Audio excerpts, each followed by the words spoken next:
Hey, we got bait. Bait. All on the bottom there.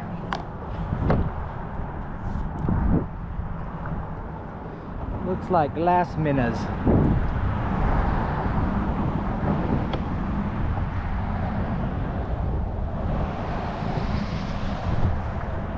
Hey everybody, how we doing today? Bit of a beautiful day today. Overcast, flat, semi-flat calm, under 10 knots.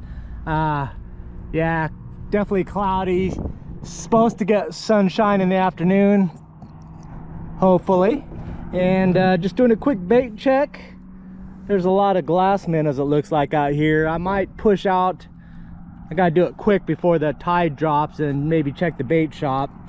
Then probably do Bonefish because it's an outgoing tide till probably about 6:30, and then after that it reverses and that'll kill pretty much everything. So about the only good thing I could do tarpon, but that'll be down the list. But that's our plan. Check out the bait situation and maybe catch a bonefish or two, and then just put some more miles on there because this guy didn't want to start at the launch, but I got it going because I got tools. All right, let's go check things out. Bunch of little juvenile tarpon inside here. Oh, there they go, like a pod of dolphins. I spooked them up. I just can't see very well to see if there's bait down there, but with them being here, there's probably a chance. At least glass minnows. The sargassum weeds cleared out of here. We must have got a west wind or something, blew it out. Come on, sun, give me some sun. Oh, look at all those dudes.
Hey everybody, how we doing today? So in today's video we are going to be talking about the components that make up a cast net, because I sell my own cast nets now. livebaitmatters.com and AllAboutTheBait.com. Check them out.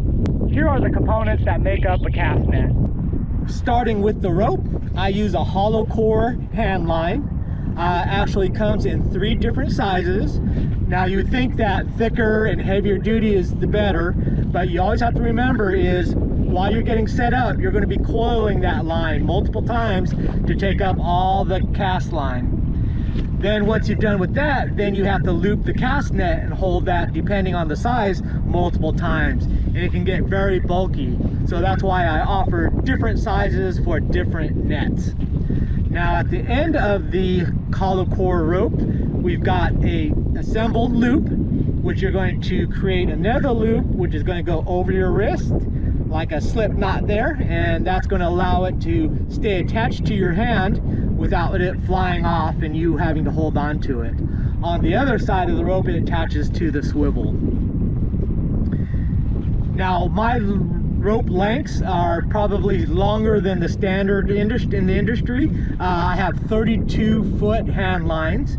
What these are for is for if you're throwing a cast net off a bridge or you're throwing a cast net into deeper waters, you need that longer rope. However, for a lot of instances, like you're on the flats, you're in the back country, more shallow water, baits up closer because you're chumming them in, you don't necessarily need that long length of a rope. In a future video, I'm going to show you how to utilize the hollow core rope to basically insert it within itself and just use a self-tensioning so that you will be knotless. So that will be an upcoming video. Now if we follow our rope, it attaches to our swivel. Now I use a standard fishing style heavy duty stainless swivel. There are brass specialty style coupler swivels, but to be honest with you, I tested them, checked them out, and they're cool, they look good, but over time they're junk. The problem with them is that because of the tight tolerances and you have metal to metal, salt water, corrosion, they just end up gumming up and just being non-swivel after a while. So that's why I just stuck with this old-time standard swivel. They're basically foolproof, bulletproof, and yeah, just very easy and basic, never gum up. Attached to our swivel is our braille lines. You'll see there's probably a dozen or so braille lines, heavy duty mono. Now they run from the swivel through the horn and go out and fan out to different parts of the lead line, and that's what allows you to pull on it and to close the net. The braille lines then run through what's called the horn. That is this round piece here. There's standard plastic like this. They also make them in brass. Just very basic component. Only thing it does is that it groups the mono braille lines together and keeps them organized from the front going out to the bottom and pulling through it. I have 3 different sizes proportional to the net size. Larger, as you get larger, the more efficient it is for the braille lines to slip in and out of them. You'll see that this also has an X pattern through it. You can run it without the X's and just have a straight through, or what these X's will allow you to do is to split the braille lines to help keep them more organized. And also, as you get to the larger ones, especially for my big nets, it'll prevent the baits from escaping back up through the hole and out. For this smaller starter net, it's not really of an issue. This is more just an easier organization of the braille lines. The braille lines run down from through the horn to the lead line. The lead line is where the braille line is attached, as well as the lead and the mono mesh. Now, since this is my standard basic starter net, it only uses a single lead line. On my more heavier duty nets, you'll see that they utilize a auxiliary lead line. So it basically doubles up and creates a new attachment points for both the lead, the mono mesh, and our braille lines. So it basically runs a double lead line. On the lead line, you'll see I have my weights. I utilize a round lead ball. These will also determine by the amount of placement the weight per foot. So you'll see 3/4 pound, 1 pound, 1.2 pounds, and my heaviest, which is 1.5 pounds. Now that weight will determine the sink rate of the net. Next is the mesh netting. It is made up of monoline. Now the different sizes will determine what you can catch most efficiently, but also more importantly, what'll help you not catch. And that is to prevent what we call gilling or Christmas treeing your net. What happens is that you cast net a undersized style bait, which allows it to swim through the mesh and get its head through, but then get stuck on its gills, and it's just basically stuck in the net. It can't pull itself out, so you end up with basically hundreds of gilled, basically undersized baits in your net that you have to hand pick out in order to clear them. So having the correct mesh will allow you to not only catch the right baits that you want, but like I said, is to prevent you from catching those smaller ones, or if you are after the very small ones, utilizing the smaller mesh so you can catch those safely. Now in my nets, I use 3 different sizes: 3/16, 1/4, and this one, which is 3/8. And finally, we have what's called the selvage. What that is basically the attachment point for your mesh to the actual lead line and the mesh netting to the horn. Now there's the single, which is basically what I utilize on my nets, and there's a double where they basically double up the mesh so that you have double the amount attaching to the 2 contact points. Realistically, the only time that you're going to need the double sauvage is if you are a commercial mullet or mackerel fisherman where you're bringing in hundreds of pounds on a consistent basis. Down here in the Keys, we basically catch mostly smaller baits or on occasion smaller amounts of mullet, so we just don't have those stress points that you would on a commercial style net. And that's the components that make up a cast net.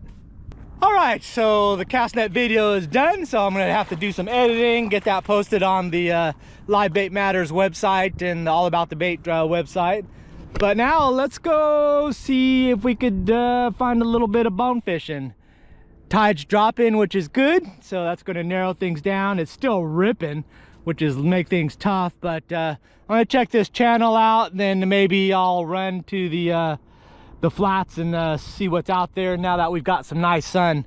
So that's the new plan. All I'm gonna do is run this edge down this side, then I'll come back up, run the middle, and then run the other side just to see what I see. Yeah, I want to stay as close as I can to this edge. Not so much that there's gonna be fish on them, but they're gonna be, you can see the drop off over here. I want to be able to run myself into the bank if need be, because what they're going to be doing is be laid up in these areas that have a little bit of a break. If I see them early enough, I could push off, stop, and then give it a good presentation. Trying to get down is going to be very difficult because of how fast the water's moving, but hopefully if I'm off the edge I'll have time to kind of put a couple of casts in. So all I'm looking for is bodies sitting on the bottom, a little bit of a tail wag as they just kind of stay put in the current. All right, we set up on this little edge here, flats, border there, drop off, rocky bottom. I was actually pulling across and I scared up a bunch of them that were lined up right along the edge. I knew it was going to be kind of overcast today and not the best, although it did clear up. So I brought the shrimp out and the weighted circle hooks. So I've got the All About the Bait bonefish jig on this one, and then I've got a weighted circle on this one. And I'm just going to put this guy out there because visibility is so tough. And then I'll sight fish the edge, just watching for fish to move up to this edge here and see what we can catch. I'll just leave this one in the rod holder. I'm getting little nibbles, which are just little bait fish pecking away at the shrimp, but that's okay because that's releasing scent and causing little vibrations. And that'll hopefully attract the bonefish. Bonefish don't mess around, they're gonna grab it and take off running, so it'll be just, but I don't mind them these little guys nibbling a little bit, get that scent going. And all in the meantime I'm just scanning. It's hard to see, but I saw those 4 or 5 that I spooked out of here fairly easy enough, but it's easy when they're like taking off. Man, it's blowing like crazy, but I anchored up in this new spot. I found the one edge and there's this little channel that goes through there. Oh, that wasn't good. So I'm just gonna lay my baits out here, throw a few pieces because I think the current is running that way, see if I could suck anything in. Well, that sucked. Big old ray got my shrimp. Wasn't even thinking about that.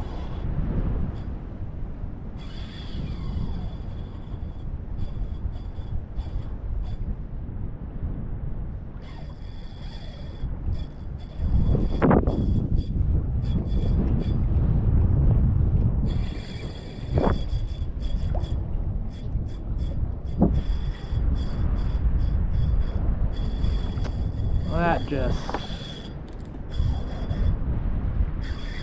There it goes.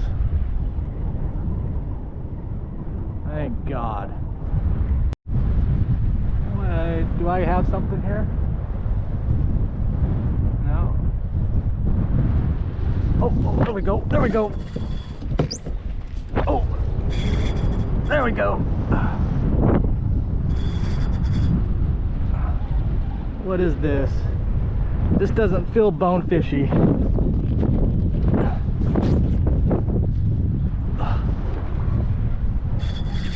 Oh, maybe. Oh, I see flashes.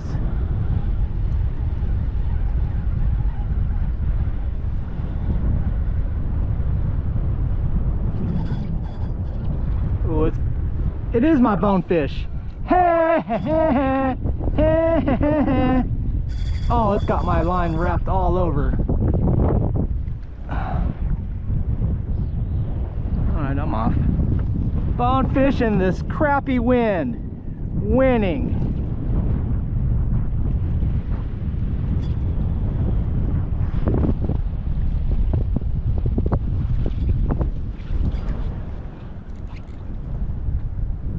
Don't get in my other line. Oh, I got my other line. Oh, we're a mess. We're in a big mess here. This is not good. Oh my Lord. Oh Lord. Oh, we're sewing a sweater. We're making a sweater.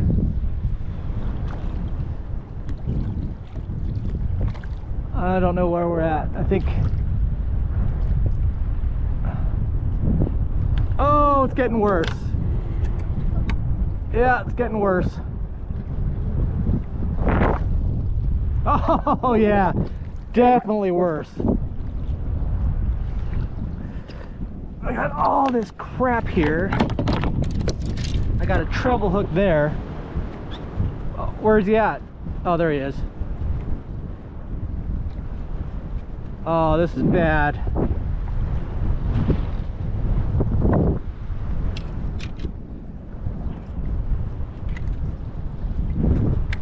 Okay, do that.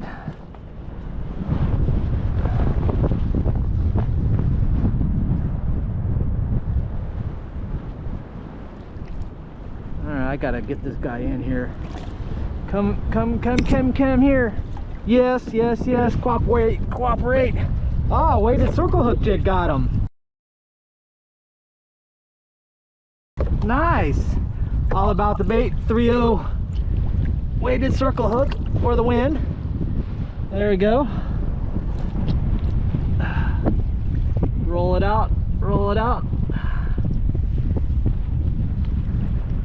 There it goes. There we go, quick release. Quick release. Thank you. You made my day, buddy. Small, but satisfaction high. Now I have to unknit this sweater. Look at these conditions. It's white capping. I got my bonefish. Alright, I'm getting out of here. I got my bonefish. This is really not the fun way of doing it. I just wanted to see if I could. So let's head on out of here. All right, the day is done, all packed up, ready to go back.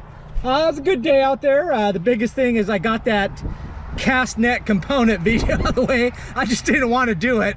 I've actually got 3 fishing cast net videos to post, but I just couldn't post them until I did that one. But it'll be done, it'll be out, and then I can get back to some normal fishing stuff. But good day. Plus, I got that bonefish, which is just a testimonial to the weighted circle hook, chunk of shrimp, find a bonefishy spot, and it doesn't matter, rain, shine, clouds, I'd probably catch them in the dark. But anyways, thanks for watching, and I'll see you next video. Bye. Which is going to be a bunch of cast netting and then catching fish videos. Bye.